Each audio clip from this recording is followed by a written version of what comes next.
नमस्कार, अकोले 9 न्यूज मध्ये आपल्या सर्वांचं स्वागत आहे। मी आता आलोय नाशिकच्या सिव्हिल हॉस्पिटलच्या बाहेर।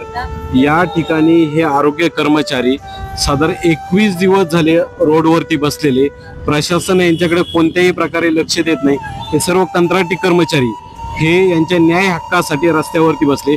आजचा 22वा दिवस आहे, कुणी यांच्याकडे बघत नाही। आपण त्यांच्याकडून जाणून घेऊया हे कशासाठी आले, त्यांच्या मागण्या काय आहे।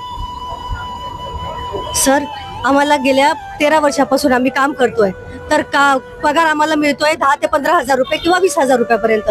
तर जर आपण नाही का इकॉनॉमिकचा विचार जरी केला तरी घर भाडं आहे, मुलांचं शिक्षण आहे, दुखापत आहे, आजारपण आहे, हे कसं सहन करायचं, कसं शक्य करायचं?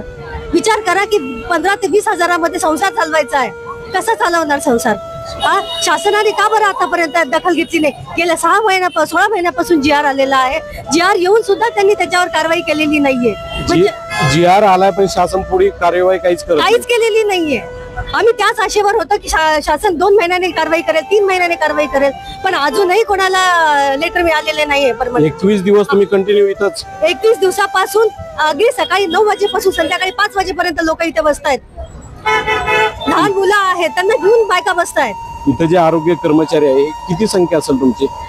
आता आमची संख्या इथे 550 ते 600 लोकांपर्यंत आहे, पण पूर्ण जर जिल्ह्याचा विचार केला तर काही जण निफाडला बसलेले, काही मालेगावला बसलेत आणि बाकीचे उरलेले आम्ही नाशिकमध्ये बसलेलो आहे। प्रत्येक तालुक्याच्या ठिकाणी सगळ्यांनी येणारे चिमच्या कार्यकर्त्यांनी संप पुकारलेला आहे।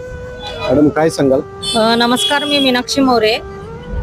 गेल्या अनेक वर्षापासून आम्ही हा संघर्ष चालू केलेला आहे। मला आता बघितलं तर 19 वर्ष झालेले आहे। अतिशय तुटपुंजा मानधनावर मी काम करते। आपला प्रपंच कसा भागवायचा हे सरकारने सुद्धा नियोजित केलं पाहिजे की ह्या कंत्राटी कर्मचाऱ्यांचं इतकं मानधन तुटपुंज असून सुद्धा आज आम्हाला या रस्त्यावर बसण्याची वेळ आली। कोविड काळात आम्ही एवढी सेवा दिली, प्रत्येकाला वाटत होतं, प्रत्येकाला आशा होत होती की सरकार आम्हाला परमनंट करेल, आणि आजपर्यंत आम्ही परमनंटच्या आशेवरच बसलोय। त्यानंतर आमचा 14 मार्च 2024 ला GR निघालेला आहे समायोजनाचा। 71 केडर आहेत आमचे NHM कर्मचाऱ्यांचे, त्यापैकी 2 केडरचे ऑर्डर निघालेले आहेत, पण 69 केडरला आम्हाला अजून वेटीस धरलेले आहे, आणि आजपर्यंत आम्ही अजूनही या समायोजनाच्या प्रतीक्षेत इथे रस्त्यावर बसलेलो आहेत। पण 21 दिवस झाले, पण आजही एकही विचार आमच्या बाबतीत सकारात्मक झालेला नाहीये। त्यासाठी जनतेचं किती नुकसान होतंय, जनतेला सेवा मिळत नाही। आम्ही इतकं जीव तोडून काम केलेलं आहे, 24 तास सेवा देऊन सुद्धा आज आम्हाला ही वेळ आणलेली आहे सरकारने कमीत कमी आमचा सगळ्यांचा विचार केला पाहिजे। 34,000 कर्मचारी आज बाहेर पडलेले, त्याच्यापैकी 26,000 लोक आम्ही आंदोलनात उतरलेलो आहोत। काल देवेंद्र फडणवीसांची ज्या जाहिराती होत्या, सर्व पेपरला जाहिराती होती, शासन जाहिरातीनं करोडो रुपये खर्च करतंय, मग ह्या कर्मचाऱ्यांवरती का करत नाहीये? ते कर्मचारी हक्काचा पगार मागताय। मुख्यमंत्री महोदय साहेबांनी आम्हाला 12/12 आश्वासन दिलेलं होतं की मला निवडून द्या आणि तुम्हाला त्या मिनिटात मी परमनंट करतो, पण 12/12 हे वर्ष कधीच निघून गेलं, तरी 12, 13, 14 वर्ष होऊन गेले, तरी मंत्री महोदय साहेबांनी आमचा अजूनही विचार केलेला नाहीये। तर आता ह्या जनतेला जी सेवा मिळत नाही, जर कधी जनतेचं नुकसान झालं, ह्या सगळ्या नुकसानीला सरकार जबाबदार राहणार आहे, आणि जोपर्यंत आम्हाला न्याय मिळत नाही, आमचा हक्क मिळत नाही, तोपर्यंत आम्ही हे आंदोलन मागे घेणार नाही साहेब। तुम्ही आता 21 दिवस इथे, पुढची भूमिका काय असणार आहे तुमची? आम्ही उपोषण करणार आहोत। उपोषण कुठं करताय? आझाद मैदानावर। या ठिकाणच्या सर्व महिला जाणार? सर्वजण जाणार आहे आम्ही। काय सांगाल?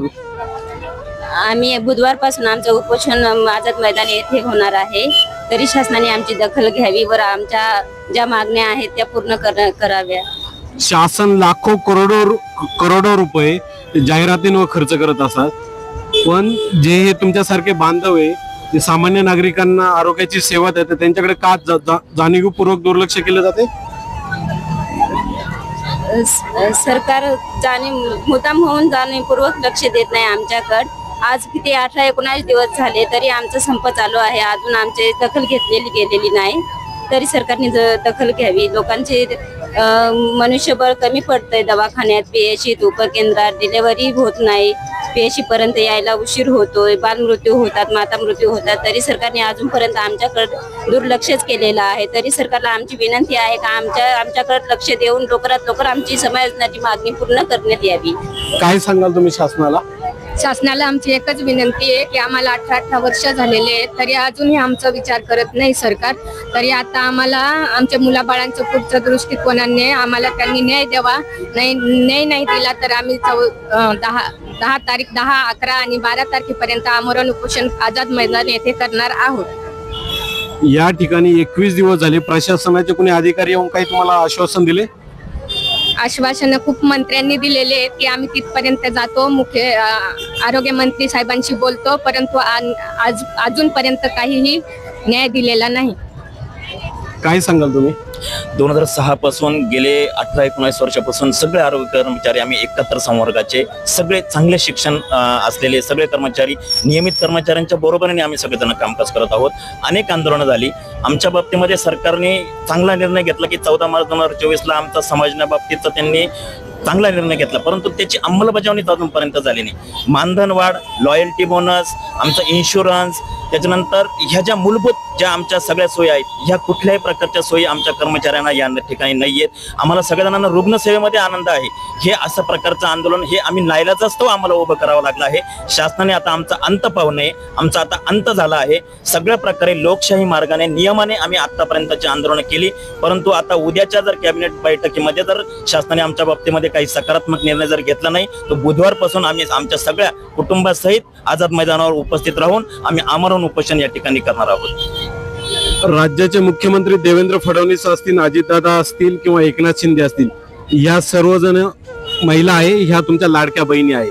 ह्या लाडक्या बहिणी 21 दिवसापासून या ठिकाणी बसलेल्या आहेत. यातली एकही तुमची सावत्र बहीण नाहीये. या लाडक्या बहिणी आहे, यांच्याकडे आपण बघावं. अकोले 9 न्यूज साठी सुनील चासकर, नाशिक.